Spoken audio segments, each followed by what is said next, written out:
શ્રી ગણેશાય નમઃ. હેલો, નમસ્તે મિત્રો, કેમ છો? તમારા બધાનો દિવાળીનો તહેવાર કેવો રહ્યો? તમને બધાને અને તમારા બધાના પરિવારને મારા વતી નૂતન વર્ષાભિનંદન, નવા વર્ષના Ram Ram, happy new year.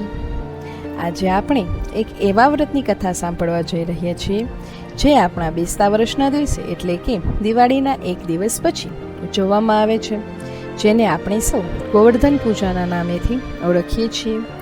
આ પૂજા શા માટે કરવામાં આવે છે તેની પણ એક કથા છે, જે આજે આપણે સાંભળીશું. અને ભગવાન શ્રી કૃષ્ણને આજે અન્નકૂટમાં 56 ભોગ કેમ ધરાવાય છે તે પણ આજે હું તમને કહીશ. તો મારા આ વિડીયોને તમે અંત સુધી જરૂરથી જોજો.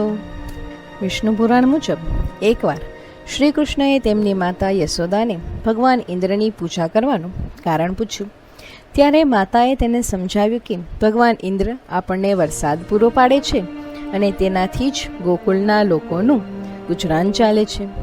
ત્યારે શ્રી કૃષ્ણએ કીધું કે આપણા ગોકુળની રક્ષા તો આપણો ગોવર્ધન પર્વત જ કરે છે અને તે જ આપણને જીવન નિર્વાહમાં મદદ કરે છે, કારણ કે આપણા બધાની આજીવિકા માટે તે જ આપણને કુદરતી સંસાધનો પૂરા પાડે છે. શ્રી કૃષ્ણએ પોતાનો આ મત ગોકુલવાસીઓ સામે રાખ્યો અને બધા લોકો તેની આ વાત સાથે સહમત થયા, કેમ કે બધા તેમને જ્ઞાની અને સમજદાર માનતા હતા. અને બધા જ ગ્રામજનોએ આજના દિવસે ગોવર્ધન પર્વતની પૂજા કરી. અને આ જોઈને ઇન્દ્રદેવને ગુસ્સો આવ્યો. તેને આ બાબત તેની અપમાન જેવું લાગ્યું, એટલે જ તેને વરુણદેવને આદેશ આપ્યો કે જાઓ તમે અને ગોકુલ ઉપર અતિવૃષ્ટિ કરો. વરુણદેવે તેમ કર્યું. ગોકુળવાસીઓ ડરી ગયા અને તેઓ પોતાની રક્ષા માટે શ્રી કૃષ્ણ પાસે આવ્યા. ત્યારે કૃષ્ણએ કીધું, તમે કોઈ ડરો નહીં, કારણ કે આપણે જેની પૂજા કરી છે તે જ આપણી રક્ષા કરશે. આટલું બોલીને તે બધાને લઈને ગોવર્ધન પર્વત પાસે આવ્યા અને નાનકડા કૃષ્ણએ આ પર્વતને પોતાની અનામિકા આંગળીથી એટલે કે ટચલી આંગળી ઉપર ઉપાડી લીધો.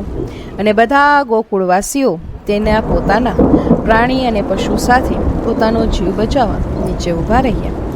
ઇન્દ્રદેવે સતત 7 દિવસ અને રાત ધોધમાર વરસાદ વરસાવ્યો અને અંતે તેને પોતાની હાર સ્વીકારી લીધી અને વરસાદને બંધ કરાવ્યો. તેથી જ આ દિવસને એક તહેવાર તરીકે ઉજવવામાં આવે છે અને ગોવર્ધન પર્વતની પૂજા કરવામાં આવે છે.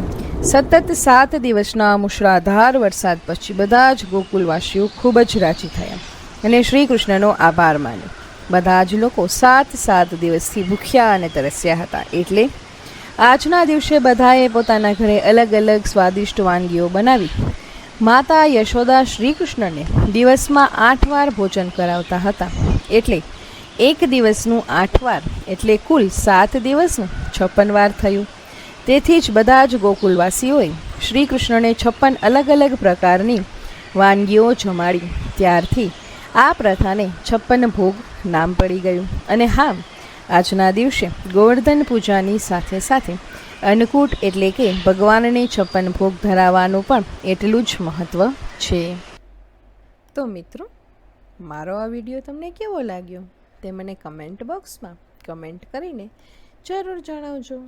જો તમને મારી આ માહિતી પસંદ આવી હોય તો લાઈક જરૂર કરજો અને તમારા પરિવારમાં અને સગા સંબંધીઓમાં શેર પણ કરજો. અને મારા આવા અવનવા વિડીયો જોવા માટે મારી આ ચેનલને સબસ્ક્રાઈબ પણ કરજો. ધન્યવાદ. ફરી મળીશું.